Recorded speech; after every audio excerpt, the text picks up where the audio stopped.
The VFW Historic Award recognizes VFW members or citizens for their contributions to a better understanding of our American way of life, history, and institutions. The nominees perpetuate the memory and history of our dead, educate about the importance of American history and why the history is important to our institutions above and beyond what others would do. With that said, it is a great honor and privilege to introduce the recipient of the 2023 VFW Distinguished Historical Award. Robert J. Welch contributes immensely to a better understanding of our American way of life, and it's a great history through its commitment to honoring and educating.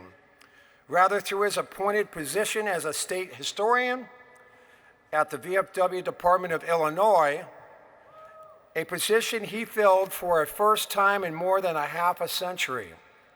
His many speaking engagements on American military history or his published writings and vast collection of military memorabilia,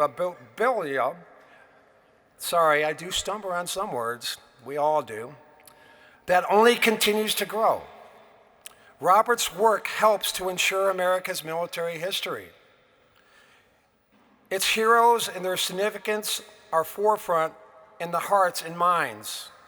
Thanks to Robert's efforts at the department, he has not only created a comprehensive database of all past department commanders, he also developed a space solely for the Department of Illinois history to include archiving post-histories and characters.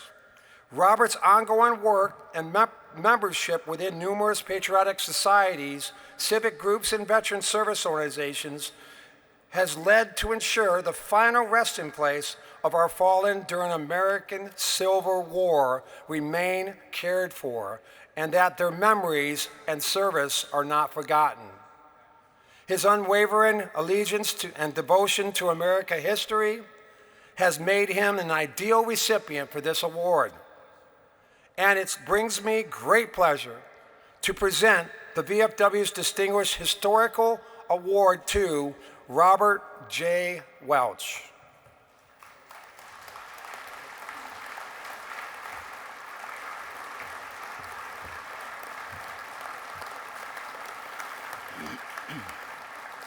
Distinguished Historical Award and Citation awarded to Robert J. Welch, in special recognition and sincere appreciation of his tremendous commitment and dedication to honoring, educating, and preserving America's military history and ensuring that our fallen are never forgotten.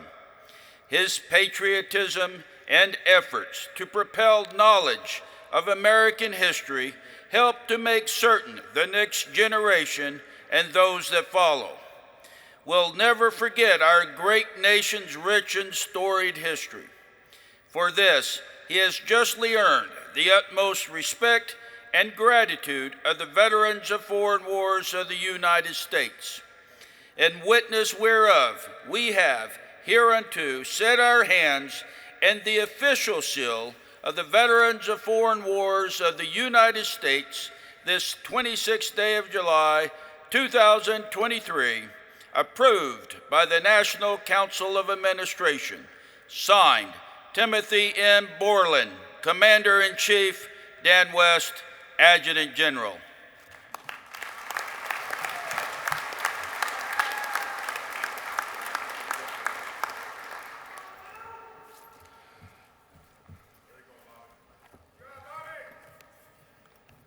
Thank you.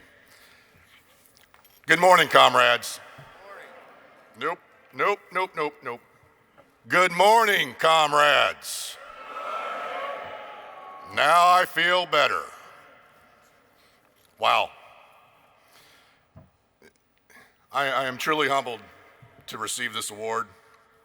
I never expected in all my years that I would get this kind of recognition for doing things that I consider to be hobbies. right? I don't go out of my way to do this. I do this because I enjoy it and it's fun. I need to thank Past Commander-in-Chief Mihalchik for the submission. I really thought that after him listening to me ramble about the Civil War, Illinois' role in it, and how this nation's first true veteran service organization, the Grand Army of the Republic, was founded in Decatur, Illinois on April 6, 1866. And even after I drug him to Petersburg, Illinois, to visit the gravesite of its founder, Dr. Benjamin F. Stevenson, that he would have written me off as annoying rather than written me up for an award. And just a note about the GAR and their relationship with the VFW.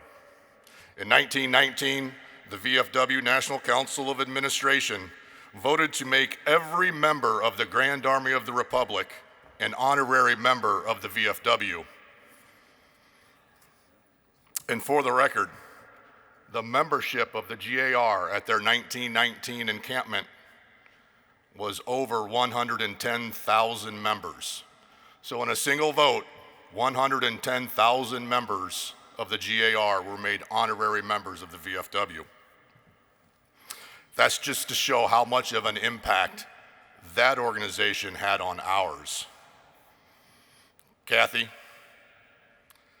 thank you for putting up with my hobbies. Your support, your support and willingness to drive hours out into God's country in search of a random cemetery that may only have a set of GPS coordinates or be identified by a rusty old dilapidated sign at the end of a long forgotten dirt road, just so I could catalog a veteran's headstone, means the world to me. To the great state of Illinois, thank you. Thank you for letting me be your state historian. Not that I gave you much choice. The willingness of the comrades in Illinois to step up and help me with the last Union Veteran Project is truly humbling. For those that don't know, the last Union Veteran Project was started in 2003 by the Sons of Union Veterans of the Civil War. Its goal is to identify the last Union veteran to be buried in each county across this country and place a commemorative marker at their gravesite. The SUVCW in Illinois is small and was unable to cover the 102 counties in the state, and the project had ground to a halt. After putting an article in the Illinois VFW News asking for help from local posts, my email blew up. With the help of comrades from across the state, we now only have 35 counties left to identify the last Union veteran buried there. So thank you, Illinois.